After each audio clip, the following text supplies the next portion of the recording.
Santosh Kumar Sharma utopia channel पे आपका हार्दिक स्वागत करता हूं।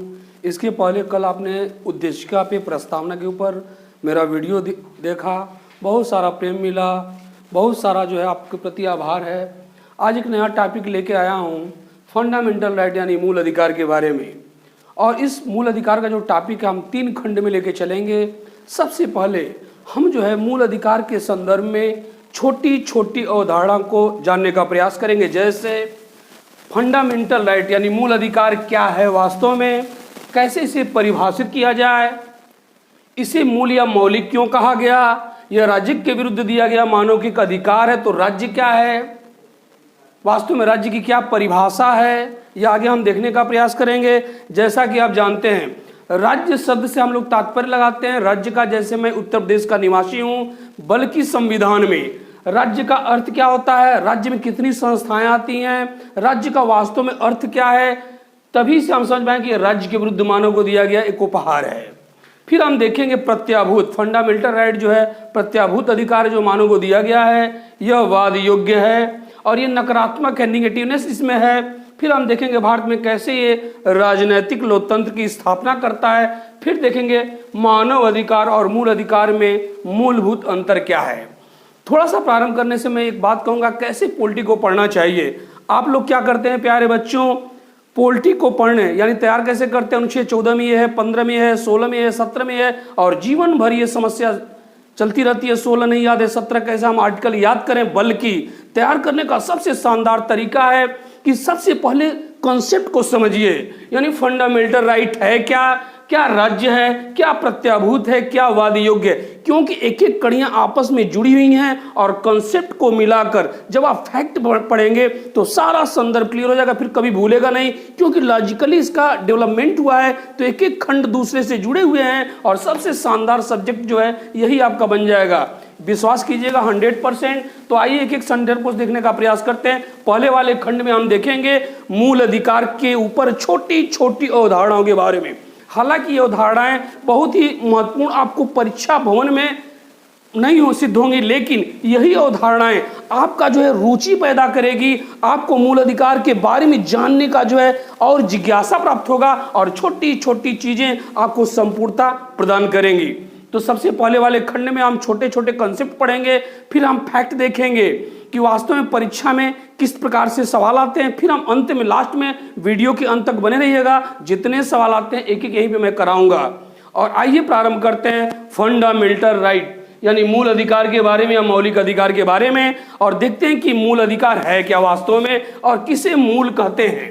ध्यान दीजिएगा, संविधान के द्वारा प्रदत्त मानव को एक ऐसा उपहार दिया गया जिससे मानव का सर्वांगीण विकास हो सके, उसे हम कहते हैं मूल या मौलिक अधिकार, यानी उसे फंडामेंटल राइट कहा जाता है। इसके यानी हुआ क्या था कि औपनिवेशिक भारत में बहुत सारे अधिकार से हम वंचना के शिकार हो गए थे। जैसे स्वतंत्रता मिली, सबसे पहले लक्ष्य किया गया कि मानव का सर्वांगीण विकास किया जाए, यानी मानव के सर्वांगीण विकास के लिए संविधान के द्वारा जो प्रदत्त अधिकार है उसे ही मूल अधिकार कहा जाता है। अब सवाल उठता है कि ये मौलिक क्यों इसे कहा गया, क्यों इसे मौलिक कहा गया, क्यों इसे मूल कहा गया। संविधानविद जब संविधान का निर्माण हो रहा था उसी समय से ये संविधान में समाहित किया गया, इसी संदर्भ में इसे मूल या मौलिक कहा गया। यह जो मूल अधिकार है मानव को राज्य के विरुद्ध दिया गया अधिकार है। तो सवाल यह बनता है कि राज्य क्या है, राज्य क्या है। यह सारा मूल अधिकार का जो विशेषता है, राज्य के विरुद्ध मानव को दिया गया अधिकार है। अभी आगे हम देखेंगे राज्य क्या है। आर्टिकल नंबर 12 में राज्य को परिभाषित किया गया है, कितनी संस्थाएं, कितने संगठन इसमें सहयोग करते हैं और वास्तव में राज्य आपका नजरिया बदल जाएगा। बहुत सारे विद्यार्थी जानते हैं राज्य के विरुद्ध मानव को दिया अधिकार है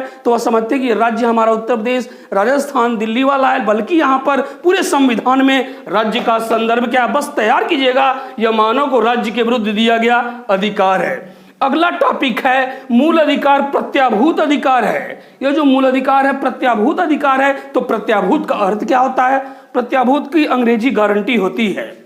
संविधानविद जब संविधान का निर्माण कर रहे थे तो उनको लगा मानव का सर्वांगीण सामाजिक, आर्थिक, राजनीतिक विकास करने के लिए उन्होंने मूल अधिकार दिया और इसे प्रत्याभूत कहा, यानी प्रत्याभूत अधिकार है जो मानव को दिया गया। इसका अर्थ ये हुआ कि इसका संविधानविद गारंटी लेते हैं, अगर ये मूल अधिकार का किसी भी प्रकार से राज्य की कोई भी बॉडी अगर हनन करेगी तो बिल्कुल हाई कोर्ट, सुप्रीम कोर्ट में रेमेडीज है, आपको तुरंत जो है यहाँ पर राहत प्रदान की जाएगी। इस संदर्भ में हमारा मूल अधिकार प्रत्याभूत अधिकार आते हैं फिर, यानी ये राज्य के विरुद्ध है, प्रत्याभूत अधिकार है और यह वाद्य योग्य। इसका अर्थ यह हुआ कि अगर मूल अधिकार का हनन, लघुकरण या किसी संदर्भ में इसको कम करके आका जाता है तो बिल्कुल वाद योग्य है, न्याय योग्य है, यानी हाई कोर्ट और सुप्रीम कोर्ट में जाके जो है आप जो है अर्जी लगा सकते हैं और तुरंत रिलीफ मिलेगी, क्योंकि कहा गया है कि यह प्रत्याभूत है, सरकार ने इसकी गारंटी लिया है। अगर आपके मूल अधिकार का हनन, लघुकरण किसी भी दिशा में राज्य के द्वारा किया जाता है तो बिल्कुल जो है सरकार आपको राहत प्रदान करेगी, आप सुप्रीम कोर्ट, हाई कोर्ट में जाके जो है यहां पर मुकदमा लॉन्च कर सकते हैं। तीसरा, यह नकारात्मक है, निगेटिवनेस इसमें। इसका अर्थ यह हुआ कि यह राज्य के विरुद्ध है, हर जगह न का प्रयोग किया गया, यानी यह है कि ताकि मानव का संपूर्ण विकास हो सके राज्य को रोका गया है, इसीलिए इसका स्वरूप नकारात्मक है। और जैसा कि आप जानते हैं, हमने देखा था प्रजातंत्र के स्वरूप को लेकर, प्रजातंत्र की परिभाषा को लेकर, तो पूरे संविधान में यही हमारा फंडामेंटल राइट है जो भारतीय संविधान में राजनैतिक लोकतंत्र की स्थापना करता है। और यहां से बहुत ही अच्छा सवाल बनता है, यह राजनैतिक लोकतंत्र की स्थापना करता है और इसके बाद वाले खंड में हम पढ़ेंगे डीपीएसपी, वह भारत में आर्थिक और सामाजिक लोकतंत्र की स्थापना करते हैं। दोनों चैप्टर मिलकर भारतीय प्रजातंत्र को लक्षित करते हैं, यानी इसका उद्देश्य क्या है, भारत में राजनैतिक लोकतंत्र की स्थापना। इसी संदर्भ में अगली अवधारणा पे अगर हम चर्चा करें तो देखेंगे मानव अधिकार और मूल अधिकार में क्या मूलभूत अंतर है। यह जो मानव अधिकार होते हैं, यह मानव अधिकार जन्म से किसी व्यक्ति को प्राप्त होते हैं, जबकि मूल अधिकार संविधान के द्वारा प्रदत्त होता है। किसी भी देश में सीमा के अंदर यह केवल अधिकार प्राप्त होता है, जबकि ये मानव जो अधिकार है ये मानव को जन्म से प्राप्त होता है, सीमा संबंधी इसमें कोई विज्ञापन नहीं होता। तो फिर आते हैं, देखते हैं सबसे पहले अवधारणा को लेकर मूल अधिकार क्या है। हमने देखा मूल अधिकार को क्यों मौलिक कहा गया, यह राज्य के विरुद्ध मानव को दिया गया अधिकार है, यह इसका प्रत्याभूत है, वाद योग्य है, नकारात्मक है, भारत में राजनीतिक लोकतंत्र की स्थापना करती है। फिर हमने देखा कि मानव, यानी हमारे मानव को स्वतंत्रता के बाद मानव का सर्वांगीण हर क्षेत्र में विकास करने के लिए ये संविधान द्वारा गया एक शानदार उपहार है। और इसी संदर्भ में हम जो है प्रजातंत्र का खूबसूरत जो है यहीं पे खूबसूरती मिलती है, यहीं पर जो है हमारे मूल अधिकार का ये सारी विशेषताएं, यही परीक्षा में सवाल आएगा। आप देखते हैं इस पे सवाल कैसे आएगा, अंतिम यानी वीडियो के अंत तक बने रहिएगा, कंसेप्चुअली सवाल कराऊंगा। जितने कंसेप्चुअल बनते हैं फिर फैक्चुअल देखेंगे, फिर ये भी देखेंगे कि एक ही सवाल को कैसे किस एंगल से घुमा के पूछता। जैसे परीक्षा में अगर देगा कि मूल अधिकार प्रत्याभूत हैं, वाद योग्य हैं, राज्य के विरुद्ध है, सही बात है कि नहीं? बिल्कुल बात सही है, क्योंकि प्रत्याभूत है, गारंटी पत्र मिला हुआ है संविधान के माध्यम से, हर एक भारतीय को गारंटी दिया है कि अगर आपके मूल अधिकार का हनन होगा, कोई संस्था, कोई बॉडी अगर करेगी तो राज्य जो है तुरंत जो है रिट इश्यू करेगा। और जैसा कि आगे आप देखेंगे फिर यह जो है वाद योग्य है, न्यायालय में इसकी चर्चा हो सकती है और राज्य के विरुद्ध मानव को दिया गया अधिकार है ताकि राज्य मूल अधिकार का हनन न कर सके। तो इसके बाद वाले हम वीडियो में देखेंगे, 12 नंबर से प्रारंभ करेंगे तो एक एक संदर्भ को देखेंगे, बस वीडियो के साथ बने रहिएगा। देखते हैं मूल अधिकार के बारे में, फैक्चुअलिटी यानी फैक्ट के बारे में, और समझिएगा ध्यान से। यह जो मूल अधिकार है इसका उल्लेख, पहला सवाल यहीं से बनना प्रारंभ होता है, मूल अधिकार का उल्लेख संविधान के भाग 3 में है और अनुच्छेद लेता है 12 से लेकर 35 तक। ये सवाल यहाँ पे यानी परीक्षा में सवाल आएगा कि मूल अधिकार की चर्चा किस भाग में की गई है, भाग 3 में, किस अनुच्छेद से लेकर किस अनुच्छेद तक, 12 से लेकर 35 तक। यह जो मूल अधिकार का संदर्भ है यह जो है संयुक्त राज्य अमेरिका के संविधान से लिया गया है। ये तीसरा सवाल। अगला हम समझेंगे मूल संविधान में, मूल संविधान का अर्थ है कि जब संविधान को लागू किया गया उस समय मूल अधिकार की संख्या कुल 7 थी, लेकिन वर्तमान में मूल अधिकारों की कुल संख्या 6 है। यानी 44वें संविधान संशोधन 1978 के द्वारा संपत्ति के अधिकार को निकाल दिया गया और संविधान में इसको जगह दी गई आर्टिकल नंबर 300 का, और इसे नाम दिया गया लीगल राइट। इसे नाम दिया गया लीगल राइट। ये भी सवाल परीक्षा में आता है और ध्यान दीजिएगा, यह जो मूल अधिकार या भाग जो 3 है, 3 तरीके सवाल परीक्षा में यहाँ पे आएंगे, अभी हम देखेंगे। पहले इसको हम परिभाषित कर लें। मूल अधिकार को संविधान का मैग्ना कार्टा कहते हैं। तो सवाल यह बनता है मैग्ना कार्टा क्या है, ये कैसे अस्तित्व में आया? तो 1215 ईस्वी में इंग्लैंड की राजशाही ने मजदूरों को, नागरिकों को जो अधिकार दिया उसे मैग्ना कार्टा कहते हैं। सिमिलरली जैसा वहां पे हुआ हमारे भी यहाँ ऐसे ही हुआ मूल अधिकार के माध्यम से, इसीलिए इसे मैग्ना कार्टा कहते हैं। आइए देखते हैं सवाल के ऊपर। पहला सवाल बनेगा मूल अधिकार का चर्चा या मूल अधिकार का उल्लेख संविधान के किस भाग में है? तो भाग 3 हुआ। कहां से कहां लेके अनुच्छेद जाते हैं? 12 से लेकर 35 तक। मूल अधिकार का संदर्भ या कॉन्सेप्ट कहां से लिया गया? संयुक्त राज्य अमेरिका के संविधान से। मूल संविधान में कुल मूल अधिकारों की संख्या कितनी थी? 7। वर्तमान में मूल अधिकारों की संख्या कितनी है? 6। किस संविधान संशोधन से हटाया गया? 44वां संशोधन 1978 में किसको हटाया गया? संपत्ति के अधिकार को। कहां रखा गया? 300 को आर्टिकल में नाम क्या देगा? Legal right. और इसी मूल अधिकार परीक्षा में कहेगा मैग्ना कार्टा संविधान के किस खंड को कहते हैं? मूल अधिकार। किस भाग को कहते हैं? भाग 3 को। सबसे पहले मैग्ना कार्टा कहां पे लागू हुआ? इंग्लैंड में 1215 ईस्वी में। आइए देखते हैं मूल अधिकार से संदर्भित सारे अनुच्छेदों को। जैसा कि हमने पढ़ा था 12 से लेकर 35 तक का संदर्भ मूल अधिकार से है। और सबसे महत्वपूर्ण जो चीज़ होती है, पॉलिटी में करंट से जोड़ने का प्रयास कीजिए। अगर करंट की घटनाओं को पॉलिटी से जोड़ देते हैं तो चीज़ें और जो है मजबूत हो जाती हैं। और जीएस में समसामयिक जो घटनाएं होती हैं उसका अलग से खंड नहीं, इतिहास हुआ, भूगोल हुआ, पॉलिटी हुआ, सबको साथ में जोड़ के पूछता है। वो पता करना चाहता है कि बच्चों को जोड़ने की काबिलियत है कि नहीं। तो आइए अनुच्छेद पे आते हैं। तो सबसे पहले मैंने इसके अभी बताया था 12 से 35 तक का जो अनुच्छेद है वह मूल अधिकार को समर्पित है। तो सबसे पहले आर्टिकल नंबर 12 में, अनुच्छेद 12 में, और जैसा कि जानते हैं किसी भी क्लास में 12 के बारे में बताया नहीं जाता, राज्य की परिभाषा ही नहीं बताई जाती है, न ही विद्यार्थियों को पता होती है, और जीवन भर संघर्ष करते हैं राज्य के विरुद्ध दिया गया अधिकार। तो राज्य यही हमारा यूपी वाला, राजस्थान वाला राज्य, बल्कि यहाँ पर आप देखेंगे कि वास्तव में राज्य क्या है। इससे अवधारणा मजबूत होती है, समझने में आसानी होती है। तो आइए देखते हैं आर्टिकल नंबर 12 यानी अनुच्छेद 12 में कहा गया है राज्य को परिभाषित किया गया है। अब समझेंगे राज्य क्या है। केंद्र सरकार, राज्य सरकार, स्थानीय प्रशासन या ऐसी संस्थान जिसमें सरकार का प्रत्यक्ष या अप्रोच रूप से सहभागिता है, उसे एक स्वर में हम राज्य बोलेंगे। और पूरे संविधान में यही राज्य की परिभाषा है। इसका अर्थ क्या हुआ? केंद्र सरकार की कोई नीतियां, राज्य सरकार की कोई नीतियां, स्थानीय प्रशासन की कोई नीतियां, या कहेगा केंद्र सरकार का कोई कर्मचारी, राज्य सरकार का कोई कर्मचारी, या स्थानीय संस्थान का कोई पदाधिकारी, या किसी भी संस्थान का कोई व्यक्ति ऐसा नियम या कानून नहीं बनाएगा कि हमारे मूल अधिकार का हनन हो।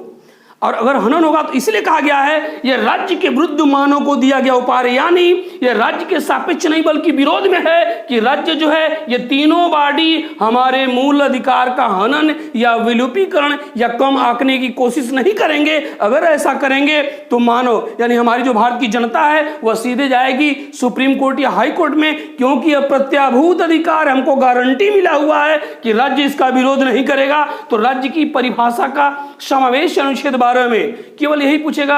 अभी एक घटना आई थी बीसीसीआई, ये अभी एक संस्था है बीसीसीआई, और बीसीसीआई भी जो है राज्य के दायरे में आती है, एलआईसी भी राज्य के दायरे में आती है। तो इसका अर्थ ये हुआ राज्य में 3 आएंगे, केंद्र सरकार, राज्य सरकार, स्थानीय प्रशासन, और कोई भी ऐसी संस्थान जिसमें सरकार का प्रत्यक्ष या अप्रोक्ष रूप से सहभागिता है। अगर ये बॉडी या इनका कोई व्यक्ति या इनके द्वारा बनाए गए कोई नियम कानून के माध्यम से किसी व्यक्ति के मूल अधिकार का हनन होगा तो उसे न्यायपालिका जो है शून्य घोषित कर देगी। यानी अनुच्छेद 12 में राज्य को परिभाषित किया गया है, जबकि अनुच्छेद 13 बहुत ही महत्वपूर्ण खंड है और बच्चों को पता ही नहीं होता है कि 12 क्या है 13 क्या है, सीधे 14 से याद करते हैं समता का अधिकार। तो यह जानने से आपको काबिलियत आएगी, एक जो है अपनापन महसूस हो जाएगा और इससे लिखने में सबसे बड़ी जो है यहाँ पे आपको फायदा मिलेगा। तो आते हैं, ये जो 13 अनुच्छेद है, कहा क्या गया है इसमें? कहा गया है कि न्यायपालिका को अधिकार देता है, अनुच्छेद 13 न्यायपालिकों को अधिकार देता है कि ये फंडामेंटल राइट के साथ यह संगत है या नहीं।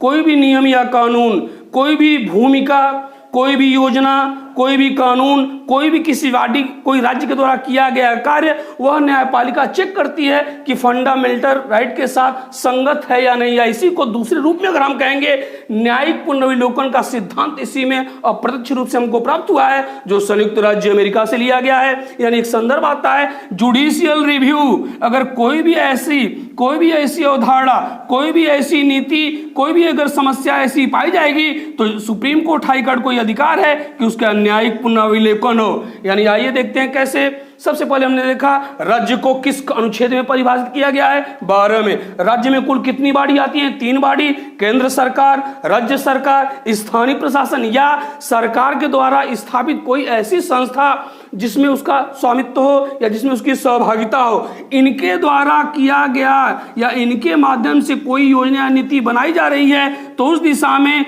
वह जो है मूल अधिकार का हनन नहीं होगा, अन्यथा सुप्रीम कोर्ट इसे शून्य घोषित कर देगा। जबकि 13 में जो है न्यायिक पुनर्विलोकन का सिद्धांत दिया गया है। यह बहुत ही महत्वपूर्ण सिद्धांत है। यह लिया गया है संयुक्त राज्य अमेरिका के संविधान से।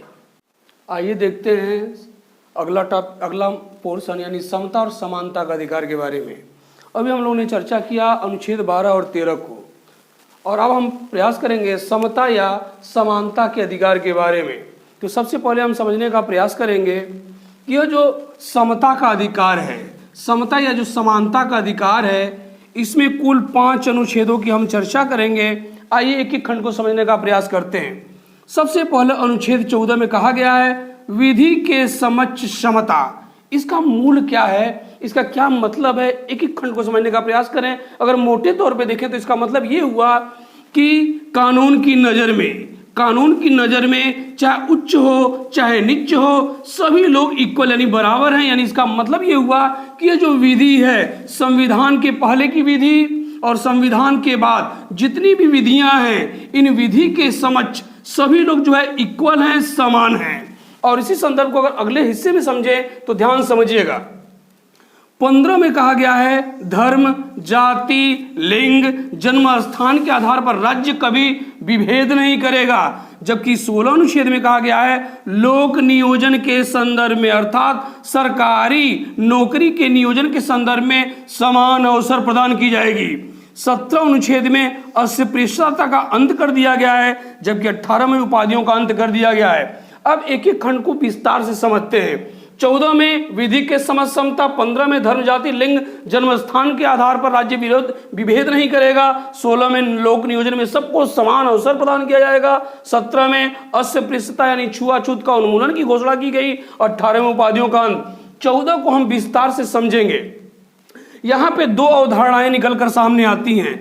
एक है विधि के समक्ष समता, यह जो है नकारात्मक या निगेटिवनेस देता है। यह इंग्लैंड से व्यवस्था ली गई, और जैसा कि जानते हैं डायसी ने विधि का शासन दिया था। इसका अर्थ यह हुआ विधि के समक्ष यानी समानता, कोई भेदभाव नहीं किया जाएगा, कानून की नजर में सभी लोग बराबर हैं। यह निगेटिवनेस यानी निगेटिव प्रदान करता है कंसेप्ट, और यह कंसेप्ट इंग्लैंड से लिया गया है। जबकि अनुच्छेद 14 में जो दूसरा पहलू, जो दूसरा पक्ष है, विधियों का समान संरक्षण, ये जो संयुक्त राज्य अमेरिका से लिया गया है, यह पॉजिटिवनेस को दर्शाता है। इसका अर्थ यह हुआ कि राज्य अलग अलग वर्गों ओबीसी या एसटी, राज्य अलग अलग वर्गों ओबीसी या एसटी या किसी भी संदर्भ में अन्य लोगों को उनके हिसाब से संरक्षण देगा। इसका मतलब ये हुआ कि अगर कोई व्यक्ति विकलांग है और वह 10 किलोमीटर दौड़ने में सक्षम नहीं है, तो उसके साथ विधियों का समान संरक्षण होगा, और यह अधिकार केवल राज्य को हो, जो संसद के द्वारा पारित कानून के माध्यम से प्राप्त होगा। यानी कुल मिला के कहने का अर्थ ये हुआ कि विधियों को समान संरक्षण यानी कंडीशन के हिसाब से विधि को समान संरक्षित किया जाएगा, जबकि विधि के समझ समानता यानी सभी लोग इक्वल हैं। और यहाँ पर विशेष प्रावधान किया गया है, राज्य अलग अलग वर्गों के हितों को ध्यान में रखकर जो है अलग अलग सहभागी बनाएगा। यानी 14 में कुल मिला के 2 संदर्भ हैं, एक जो है नकारात्मक है, एक सकारात्मक है। नकारात्मक पक्ष जो है विधि के समझ समानता इंग्लैंड से लिया गया है, जब विधियों का समान संरक्षण संयुक्त राज्य अमेरिका के संविधान से लिया गया है। और एसएससी में 2 बार ये सवाल आया है, लड़के समझ ही नहीं पाए कि क्या पूछ रहा। कहा गया था विधि के समझ समानता का संदर्भ किस देश के संविधान से लिया गया है, इंग्लैंड से। विधियों का समान संरक्षण कहां से लिया गया, संयुक्त राज्य अमेरिका से। अब जाके आर्टिकल 14 जो है पूर्ण होता है कि विधि के समझ समानता, यानी अर्थात कहने का मतलब ये हुआ कि चाहे कोई भी जाति का कोई भी व्यक्ति हो, कोई भी हो, किसी पद का हो, किसी भी कद का हो, सबके लिए कानून बराबर है। लेकिन दूसरा पहलू करता है समान कंडीशन में समान विधियों का हर एक विधियों का समान संरक्षण दिया जाएगा। अगर कोई व्यक्ति का हित जो है कमजोर है तो उसको विशेष प्रावधान किया जाएगा। अब जाके कंडीशन पूरा होती है, यानी समता समानता के अधिकार में हमको 5 अनुच्छेद पढ़ने हैं। सबसे पहले 14 विधि के समझ समता, फिर जो है 15 धर्म जाति लिंग जन्म स्थान के आधार पर राज्य विभेद नहीं करेगा, अन्यथा उसको मूल अधिकार का हनन माना जाएगा। 16 में लोक नियोजन, यानी सरकारी नौकरी के संदर्भ में सबको समान अवसर दिया जाएगा। लेकिन इसको हम विस्तार से पढ़ेंगे तो देखेंगे क्रीमियर का कंसेप्ट कैसे आया, कैसे मंडल आयोग आया, कैसे आरक्षण का प्रावधान आया, इंदिरा साहनीवाद को देखेंगे, फिर अस्पृश्यता का अंत कैसे हुआ और उपाधियों का अंत कैसे हुआ। अगला देखते हैं अनुच्छेद 15 के बारे में। इसके पहले हमने अनुच्छेद 12 को देखा, राज्य की परिभाषा। 13 में न्यायिक पुनर्विलोकन का सिद्धांत देखा। फिर हम समता के अधिकार की तरफ बढ़े थे, जिसमें हमने 14 को देखा था। अब 15 की बारी है। अनुच्छेद 15 में कहा गया फंडामेंटल राइट में जाति के आधार पर, धर्म के आधार पर, मूल वंश के आधार पर, लिंग के आधार पर या जन्म स्थान के आधार पर राज्य किसी से विभेद नहीं करेगा। इसका अर्थ क्या हुआ, यानी जानबूझकर स्वतंत्रता आंदोलन के दौरान यानी औपनिवेशिक भारत में धर्म के आधार पर, जाति के आधार पर, लिंग के आधार पर बहुत ही विषमता थी। मानव का सर्वांगीण विकास करने के लिए संविधानविद ने कहा कि जाति के आधार पर, धर्म के आधार पर, मूल वंश, लिंग और जन्म स्थान के आधार पर राज्य विभेद नहीं करेगा, नहीं करने का प्रयास करेगा। नहीं तो ऐसा नियम या कानून को न्यायपालिका शून्य यानी शून्य घोषित कर देगी। लेकिन इसका अपवाद देखिए, यानी आपने पढ़ा कि धर्म के आधार पे, जाति के आधार पे, लिंग के आधार पर कोई भी भेद नहीं होगा। लेकिन आपने देखा होगा बसों में, रेलवे स्टेशन के वहां पर महिलाओं की एक विशेष लाइन, अलग से लाइन लगती है। इसका अर्थ ये हुआ यह तो लिंग के आधार पे विभेद हो गया,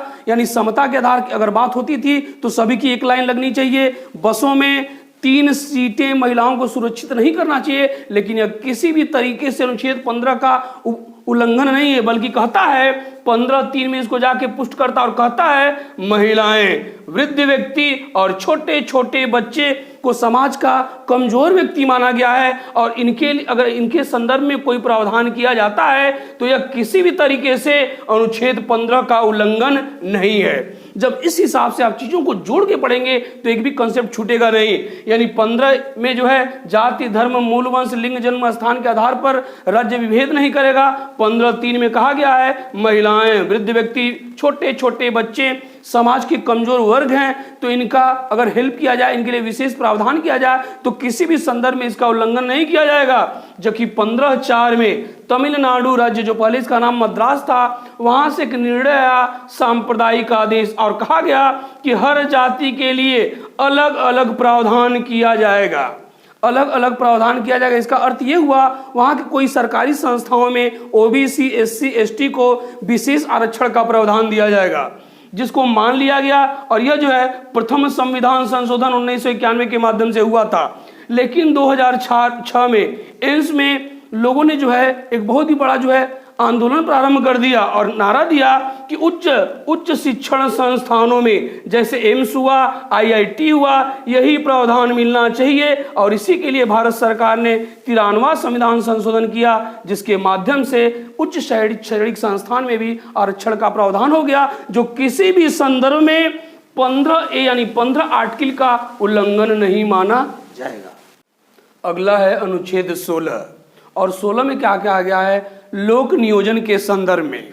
लोक नियोजन के संदर्भ में अवसर की समान सहभागिता, यानी कहने का अर्थ हुआ कि रोजगार के अवसर में सबको समान के आधार पर वितरित किया जाएगा, विज्ञापन निकाला जाएगा। ये राज्य कभी भी रोजगार के संदर्भ में विभेद नहीं करेगा, यानी लोक नियोजन के संदर्भ में अवसर, समान अवसर प्रदान किया जाएगा, न जाति के आधार पे, न धर्म के आधार पे, न लिंग के आधार पे, न जन्म स्थान के संदर्भ में, और दो और जुड़ गए हैं, न उद्भव और न ही निवास के संदर्भ में। लेकिन इसका अपवाद कैसे है, और 16(3) को अगर हम अनुच्छेद 16(3) को मिलके पढ़ेंगे तब इसकी व्याख्या स्पष्ट रूप से आ सकेगी। इसमें कहा गया है कि राज्य यदि चाहे तो निवास के स्थान पर भेदभाव कर सकती है, जिसका ताजा उदाहरण है कर्नाटक राज्य में। कर्नाटक राज्य में राज्यपाल को यह शक्ति है कि बीदर क्षेत्र के निवासियों को निवास स्थान के संदर्भ में ऊंचे पदों पे जो है बैठा जा सकता है। यह इसका ताजा होना, और यह किसी भी संदर्भ में 16(a) यानी 16 अनुच्छेद का यह उल्लंघन नहीं है। अगला हम देखेंगे 16(4) जो बहुत ही महत्वपूर्ण पक्ष है, और तमाम जो है इसमें सवाल आते हैं परीक्षा में। यहां पर कहा गया है कि अगर राज्य को लगे कि ओबीसी, एससी या एसटी जो सामाजिक रूप से बहुत ही पिछड़ा वर्ग है, इनकी समान सहभागिता नहीं है, तो इनकी समान सहभागिता या प्रतिनिधित्व लाने के लिए यह आरक्षण का प्रावधान करेंगे। यानी यहीं पर आरक्षण की बात आती है। इसी संदर्भ में इसको विकास करने के लिए, ओबीसी, एससी, एसटी को बढ़ावा देने के लिए, विशेषकर ओबीसी के लिए एक कमीशन का निर्धारण किया गया, जो अनुच्छेद 340 में है, पिछड़ा वर्ग आयोग। और इसी पिछड़ा वर्ग आयोग में 1953 में काका कालेकर आयोग बनाया गया, जिसने 1955 में अपनी संस्तुति दी, और जिसके आधार पर इन्होंने घोषित किया ओबीसी को आरक्षण मिलना चाहिए। लोक नियोजन के संदर्भ में यह किसी भी तरीके का अनुच्छेद 16 का विभेद नहीं है, बल्कि यहां पर सामाजिक शैक्षणिक रूप से पिछड़े वर्ग का समता के सिद्धांत पे इक्वल लाने के लिए ऐसा प्रावधान किया गया। अब आइए देखते हैं अनुच्छेद 16 का चौथा खंड। अनुच्छेद 16 के चौथे खंड में एक बात उभर के आया था, और बहुत ही महत्वपूर्ण बात है। बार बार ये पूछा गया सवाल है। यहीं पर एक बात आया था, इंदिरा साहनी बनाम भारत संघ, और इसमें माननीय सुप्रीम कोर्ट ने जो है ओबीसी को आरक्षण का प्रावधान दिया था, और साथ में ये भी कहा था 50% से अधिक आरक्षण नहीं होना चाहिए, और इसी में क्रीमी लेयर की भी खाका रखा गया था। यानी परीक्षा में आएगा कौन सा बाद ओबीसी को आरक्षण प्रदान करता है, इंदिरा साहनी बनाम भारत संघ।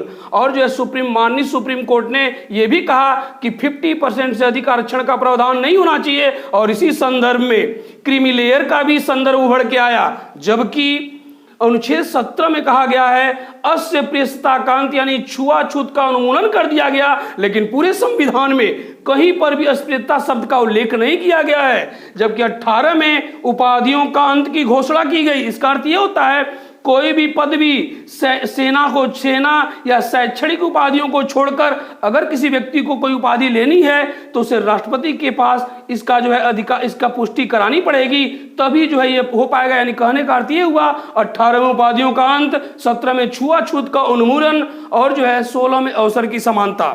प्यारे बच्चों, हमने देखा सबसे पहली बार हमने फंडामेंटल राइट का छोटी छोटी अवधारणाएं के बारे में देखा, ताकि आपके अंदर पढ़ने का जोश या जज्बा आ सके। फिर उसी संदर्भ में हमने देखा यह जो है वाद योग्य है, यह प्रत्याभूत है, राज्य के विरुद्ध दिया गया मानव को एक अधिकार है, ताकि मनुष्य का सर्वांगीण विकास हो सके। फिर हमने देखा कि मूल अधिकार में फैक्चुअल चीजों को देखा, कुल कितने मूल अधिकार थे जब संविधान लागू हुआ, वर्तमान में कितने हैं, किसका लोप किया गया, वर्तमान में कुल कितने हैं। फिर हमने देखा कि जो नागरिक अधिकार होते हैं मूल अधिकार से कैसे भिन्न हैं। फिर हमने समता के अधिकार में 14 से लेकर 18 तक के अनुच्छेदों को देखा।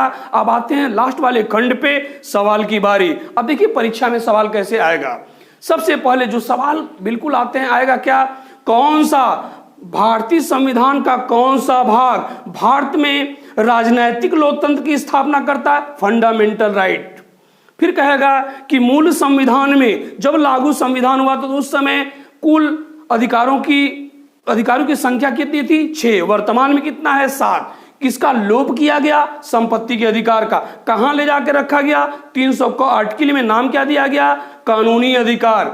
फिर हमने देखा अगर कहेगा कि अवसर की समानता की बात किसमें है, तो आपने देखा। फिर आपने देखा सबसे इंपॉर्टेंट सवाल आता है, छुआछूत का उन्मूलन अस्य पृष्ठता का अंत किसमें है? 17 में। फिर उपाधियों का अंत किसमें है? 18 में। फिर कहेगा सबसे पहली बार ओबीसी को आरक्षण का प्रावधान किस बाद में आया? इंदिरा साहनी बनाम भारत संघ। फिर आएगा क्रीमी लेयर का कंसेप्ट कहां पे आया? क्रीमी लेयर का कंसेप्ट इंदिरा साहनी बनाम भारत संघ यानी 16/4 में। फिर देखेंगे सुप्रीम कोर्ट ने 50% आरक्षण की सीमा किस बाद में तय कर दी? इंदिरा साहनी बनाम भारत संघ। बच्चों, आज हमने समता का अधिकार देखा और पूरा का पूरा एक कंसेप्ट देखा, पहलू देखा कि मूल अधिकार हैं क्या, इनकी रूपरेखा क्या है। आशा करता हूं कि सबको ये वीडियो पसंद आया होगा। नेक्स्ट बार हम अगला वीडियो इसी के ऊपर मूल अधिकार को और एक्सपैंड करेंगे, अगला संदर्भ लेके चलेंगे। लेकिन प्यारे बच्चों, बस एक लाइक कीजिए, कमेंट कीजिए और अधिक से अधिक शेयर और सब्सक्राइब कीजिए। वही हमको शक्ति, प्रेरणा देती है और हमको अधिक से अधिक जो है शक्ति देती है, ताकि अधिक से अधिक मेहनत करके इस ऐसे कोरोना संकट में आपको शानदार से शानदार वीडियो हम पहुंचा सकें और घर पे आप रह के पढ़ सकें और हमारी 15 साल की मेहनत का आप लोग लाभ उठाएं। 15 साल की तैयारी में एक एक अनुभव को हमने सीखा है और वही आपके सामने रख रहा हूं ताकि आपको कोई समस्या ना आए। Thank you very much.